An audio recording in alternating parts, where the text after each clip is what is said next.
السلام عليكم. ازيكم حبايبي؟ عاملين ايه؟ النهارده جايه لكم فيديو جديد، طريقه عمل الرز بالخلطه او الرز بالخضار اللي هي البسله. هنشرح دلوقتي انا هحتاج ايه، او انت برضك لما تيجي تعملي ان شاء الله تعمليه احسن مني. هبقى اوريكي تكات كده وحركات ممكن الواحده مثلا ما تكونش في دماغها اللي هي ممكن تعمل بيها. اول حاجه هختار رز، طبعا لازم يكون بسمتي، فاهمين؟ بسمتي دي طبعا اول تكه معانا. والمفاجاه كمان تاني حاجه معايا بصلايه، معايا بسله، عايزه مع البسله جزر حطي، لو عندك عيل صغير او حد ما بياكلش الخضار حطيه في قلب الرز. معايا البهارات طبعا بتاعت الكبسه، بهارات الكبسه معايا 2 ماجي، معايا ملح وفلفل اسود، معايا كركم، معايا قرفه. بصوا هي اصلا المفروض بيتحط لها قرفه عيدان، بس انا ما عنديش فعندي قرفه ناعمه. معايا لومي اللي هو الليمون، ومعايا ورق اللورا. بس كده التكات بقى يا جماعه بتاعتنا. وطبعا ديت مفاجاه، الرز البسمتي دوت طبعا ده مش رز بسمتي، ده رز فلبيني بتاع التموين، واحلى واطعم من كمان الرز البسمتي. الرز البسمتي النهارده عامل 45 جنيه الكيلو. مين دلوقتي معاها 45 جنيه عايزه تعمل مثلا اكله حلوه لعيالها هتروح تجيبه؟ مين؟ مفيش دلوقتي، في وقت المدارس ووقت الدروس ووقت اللي احنا فيه دوت مفيش اللي انا اجيب ب 45 جنيه كيلو رز. تعملي ايه؟ عندك الرز الفلبيني بتاع التموين يا جماعه، انقعيه ساعتين، ساعتين لازم تنقعيه ساعتين. لو انت عملتيه على طول هيشد منك وينشف ويبقى كل شويه عايز ميه، هو دوت الفرق. لو انت عملتيه، عشان كده الناس ياما بتكره الرز الفلبيني، انا لا، انا بشجع اصلا الرز الفلبيني. علشان كده لما انا مثلا بجيبه من التموين كل شهر انا بخليه علشان العمايل بتاعت الكبسه السعودي، رز بالخلطه، رز بالخضار، رز بالكركم، بس الكلام ده كله ما ينفعش فيها مثلا يا جماعه الا الرز الفلبيني. هو الرز المصري حلو، بس اللي احلى طبعا الرز البسمتي، بس انا ما معيش اجيب رز بسمتي، فاللي معهوش يعني ما يعملش، لا نعمل واحلى كمان. دوت كيلو رز فلبيني بتاع التموين اللي هو دوت، انقعيه ساعتين. هتعملي بيه اي اكل لازم تنقعيه ساعتين علشان ما يشدش منك وينشف ويبقى كل شويه عايز ميه، وبعد كده تقولي ده الرز بيعجل ليه؟ ما انت عشان من الاول ما تدوش الميه بتاعته في النقع. انقعيه ساعتين واعملي كل اللي انت عايزاه بعد كده فيه. دخليه في المحشي، احلى محشي تكليب الرز الفلبيني. لو انت بجد نقعتيه هيبقى حلو كده ومفلفل معاكي، مش هيعجن. اعملي بيه كل اللي انت عايزاه، بس اهم حاجه اللي انت تكوني بس نقعاه ساعتين. وهقول بسم الله الرحمن الرحيم وهنبتدوا مع بعض، وان شاء الله هيبقى احلى رز. خليكم معايا. ورجعت لكم اهو يا جماعه. اهو معايا حته سمنه صغيره، طبعا هي ساحت، وعليها شويه زيت نباتي، بس كده. اول حاجه طبعا هنبتديها اللي احنا هنحمر البصلايه مع بعض وهنشتغل. بصوا يا جماعه، انا دلوقتي عايزه اقول لكم على حاجه، كلنا زي بعض، مفيش حد احسن من اي حد. دلوقتي اللي معاه فلوس النهارده في الوقت اللي احنا فيه دوت يعتبر ان هو معهوش، علشان كده مشي نفسك باي حاجه. وقت المدارس دوت ووقت الدروس مشي نفسك عشان خاطر ولادك. اي حاجه عندك في قلب البيت اعمليها، اخترعي، ما توقفيش حالك، ما توقفيش نفسك على اي شيء.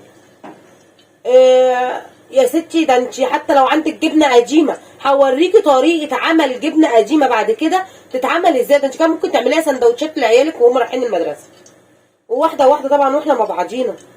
بصي اهو الزيت اهو. انا دلوقتي لما انا بكلمكم على رز التموين انا طبعا مش بتباهى يعني ان انا باخد رز تموين والكلام ده كله، لا، لان في ناس ياما قوي زيي. انا بوصل اللي زيي لا، انا ما معيش اللي انا اجيب رز بسمتي، ما معيش. مش اللي انا بقى فرحانه مثلا ومش عارفه ايه وعندي رز تموين، لا يا جماعه. اللي عايزه تفهم اللي هي زيها زي اي حد تتفرج علينا، اللي هي مثلا واحده تانية تكون مثلا تقول لي كده رز التموين مش رز التموين، خلاص انت حره. المهم ان انا اديتك الفكره، اكتر من كده لا.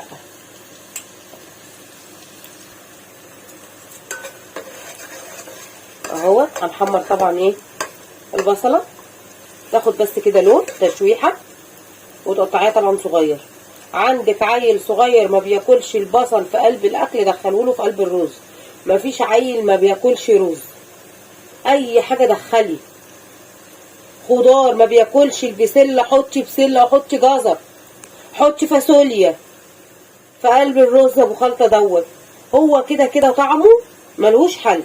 واللي طبعا يا جماعه اللي جربته الرز دوت في الكبسه مثلا السعوديه هتبقى عارفه.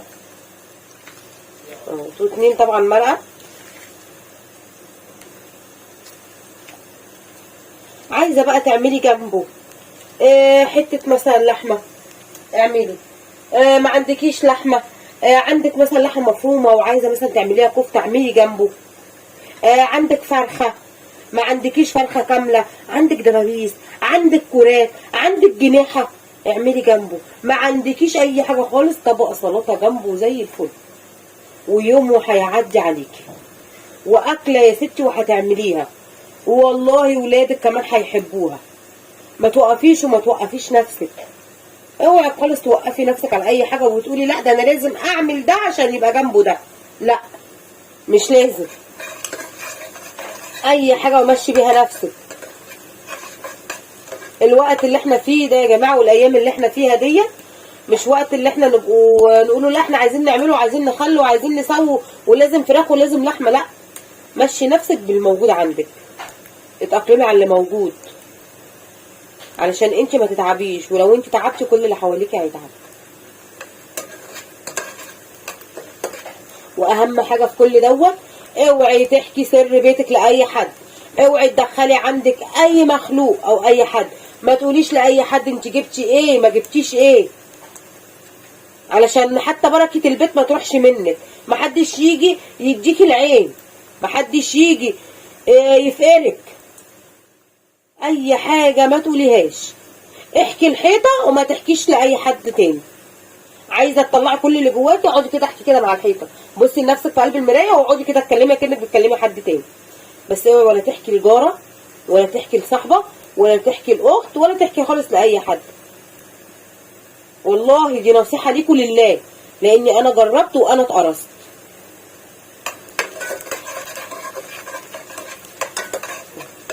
وما تقوليش انا بعمل كده وما بعملش كده والعيال بيرضوا باي حاجه، ولا عيالك هيتنفسوا ومش هياكلوا. واللي النهارده مبسوط مثلا بطبق رز بس انت حطيتوا له حاف، بكره هيجي هيتبطر عليكي.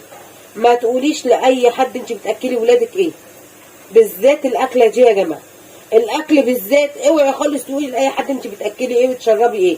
ابنك النهارده اللي راضي بقليله، لو انت قلتي انا عملت وخليت، ابنك بكره عمره ما هيرضى باي حاجه. وانا بقول لكم يا جماعه انا كده لان انا جربت وانا اتقرصت. انا قعدت سنه ونص مش قادره حتى امسك المكنسه عشان انضف بيتي. انا بقول لكم اهوت، والله كانوا بيدخلوا عندي البيت بيلاقوه. اقول لكم ايه بس، استغفر الله العظيم يا ربي. الحمد لله، الحمد لله على اللي احنا دلوقتي فيه. اهو شايفه اهو بدا اهوت اللي هو ياخد لون ويتحمر اهو.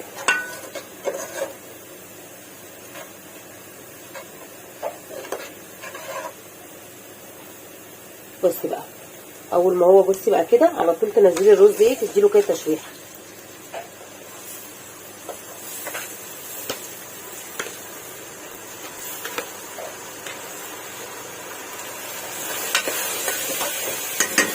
انا اقلب الميه دي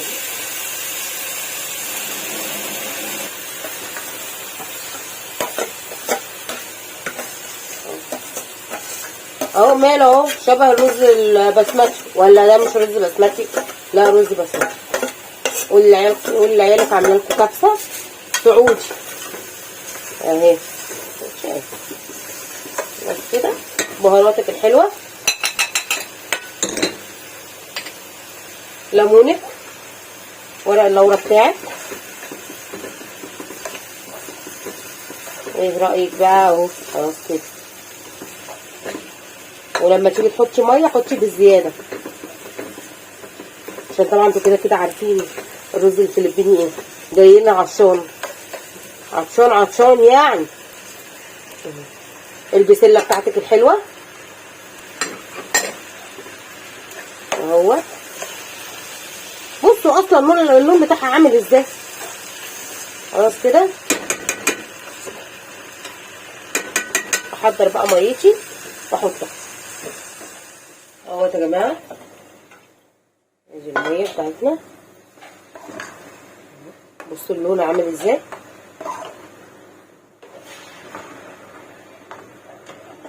وعلى فكره كمان مش لازم يعني ميه سخنه، ميتك من الفلتر بتاعك، ميه بارده عاديه اهي من الحنفيه تسيبيه. احسن ميزه في الرز الفلبيني ده اللي هو مش هيلزق في بعض يعني مهما بردك تحطي اهو. غطيه بقى وسيبيه هي التلت ساعه بتاعتك، وبعد كده هبقى اوريه لكم. بصوا رجعت لكم، بصوا شايفين جماله عامل ازاي. حد يصدق بقى ده الرز الفلبيني. بصوا عامل ازاي اهوت، بسم الله ما شاء الله. وطبعا ما اقولكوش على طعمه عامل ازاي. حطيه جنب حته لحمه، حته فرخه، جنب طبق سلطه، بطاطس محمره.